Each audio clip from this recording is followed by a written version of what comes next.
এখন তো চারিদিকে ভরপুর ফুলকপি, এতটাই বেশি ভরপুর যে নষ্ট করে ফেলা হচ্ছে। তো সস্তার ফুলকপি নষ্ট না করে চলুন শীতের বিকেলের জন্য মুচমুচে নাস্তা বানিয়ে ফেলি, যেটা খেতে সবাই অনেক পছন্দ করবে। চলুন তাহলে বানিয়ে ফেলি।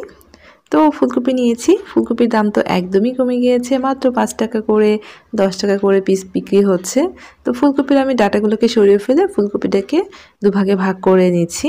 ফুলকপি নষ্ট না করে বিভিন্ন ধরনের রেসিপি করে কিন্তু আমরা খেতেই পারি, আর এই ধরনের নাস্তাগুলো খেতে তো ভীষণ ভালো লাগে।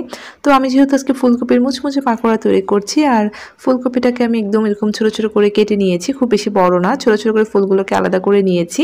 তারপর একটা বাটির মধ্যে পানি নিয়েছি, তার মধ্যে ফুলকপিগুলোকে আমি কিছুক্ষণ ভিজিয়ে রাখবো, এতে করে ফুলকপির ভিতরে যদি কোনো পোকা থাকে সেটা বেরিয়ে যাবে।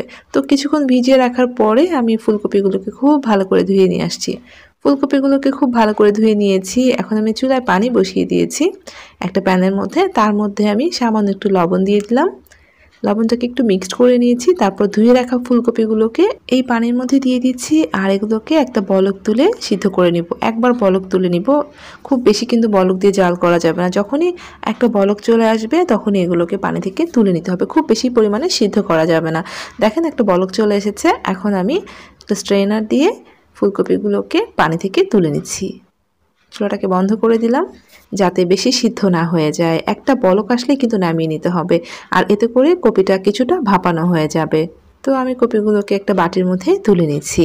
এদিকে একটা বাটির মধ্যে আমি দিয়ে দিচ্ছি 1/2 কাপ আর 1/4 কাপ ময়দা। তারপর এর মধ্যে দিয়েছি আমি 4 টেবিল চামচ কর্নফ্লাওয়ার, পুরো 4 টেবিল চামচ কর্নফ্লাওয়ার দিয়েছি। ময়দার তুলনায় কর্নফ্লাওয়ারের পরিমাণটা একটু কম দিতে হবে। তারপর এখানে দিচ্ছি লবণ, তারপর দিয়ে দিয়েছি লাল মরিচের গুঁড়ো আধা চা চামচ, দিয়ে দিয়েছি 1/4 চা চামচ গরম মশলা গুঁড়া, আর আমি আধা চা চামচ দিয়েছি চাট মশলা বা চটপটি মশলা। এখন এই শুকনো উপকরণগুলোকে আমি খুব ভালোভাবে একটা হ্যান্ড হুইস্ক দিয়ে মিক্স করে নিচ্ছি। প্রথমে শুকনো উপকরণটাকে ভালোভাবে মিশিয়ে নিলাম। এখন আমি এর মধ্যে দিয়ে দিয়েছি আদা বাটা আর রসুন বাটা, এগুলো আমি প্রায় 1 চামচের মতো করে দিয়েছি। তারপর এখানে আমি আধা কাপ পানি নিয়েছি। প্রথমে আমি আধা কাপ পানি দিয়ে খুব ঘন একটা ব্যাটার তৈরি করছি, মানে অনেক ঘন করে তৈরি করতে হবে। তো প্রথমে আধা কাপ দিয়েছি, তারপর আমি আরও আধা কাপ পানি নিয়েছি, কিন্তু এর থেকে আমি 2 টেবিল চামচ পানি ইউজ করেছি। এর বেশি কিন্তু পানি ইউজ করা যাবে না, একদম ঘন স্টিকি একটা ব্যাটার তৈরি করতে হবে। প্রথম দিকে এরকম ঘন একটা স্টিকি ব্যাটার তৈরি করে নেওয়ার পর এর মধ্যে আমি একটা ডিম ভেঙে দিলাম।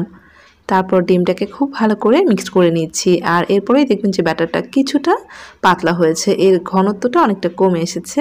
তাই প্রথম দিকে অনেক ঘন করে ব্যাটারটাকে রেডি করে নিতে হবে। তারপর আমি ডিমটা অ্যাড করে দিলাম আর খুব ভালোভাবে মিক্সড করে ব্যাটারের সাথে মিক্সড করে ফেললাম। এরপর এর মধ্যে দিয়ে দিচ্ছি সামান্য একটু ধনেপাতা কুচি। এখন ধনেপাতা কুচি দেওয়ার পরে আবার একটু মিশিয়ে নিয়েছি। ব্যাটারটা কিন্তু রেডি হয়ে গিয়েছে, আর এই ব্যাটারটাকে কোনোভাবেই পাতলা করা যাবে না, অনেক ভারী করে তৈরি করে নিতে হবে। চামচ দিয়ে তুলে দেখালাম কতটা ভারী হতে হবে। এরপর আমি এক এক করে ফুলকপিগুলো হাত দিয়ে ছেড়ে দিচ্ছি, কারণ বাটিতে উঠিয়ে রাখার কারণে ফুলকপি থেকে অনেকটা পানি বেরিয়ে গিয়েছে। তাই আমি যাতে পানিগুলো ব্যাটারের মধ্যে না পড়ে, তাই হাত দিয়ে একটা একটা করে ফুলকপি দিয়ে দিলাম।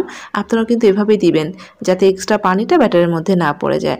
তারপর আমি ফুলকপির মধ্যে খুব ভালো করে ব্যাটারটাকে মিক্সড করে নিচ্ছি, মানে ফুলকপির গায়ে গায়ে যাতে ব্যাটারটা লেগে যেতে পারে সেভাবে মিক্সড করে নিয়েছি। তারপর আমি চুলায় তেল গরম করে নিয়ে এক এক করে ফুলকপির চপগুলোকে দিয়ে দিচ্ছি, আর চুলার আঁচটাকে মিডিয়ামে রেখে এগুলোকে ভেজে নিতে হবে। মিডিয়াম টু হাইতে রেখে আপনারা ভেজে নেবেন, আর তেলটাকে অবশ্যই ভালোভাবে গরম করে নেবেন। তো এক এক করে আমি ফুলকপিগুলোকে তেলের মধ্যে দিয়ে দিচ্ছি, আর একটু পরপর এগুলোকে উল্টে পাল্টে দিয়ে খুব সুন্দর একটা কালার আসা পর্যন্ত ভেজে নেব। আর অবশ্যই এগুলোকে ক্রিস্পি করে ভেজে নিতে হবে। তো একটু সময় নিয়ে এগুলোকে উল্টে পাল্টে ক্রিস্পি হওয়া পর্যন্ত আমি ভেজে নিচ্ছি। তো দেখেন খুব সুন্দর একটা কালার কিন্তু চলে এসেছে। আমি আরও একটু ক্রিস্পি করার জন্য আরও কিছুক্ষণ ভেজে নিয়েছি, আর এগুলো এরকম হয়ে গিয়েছে।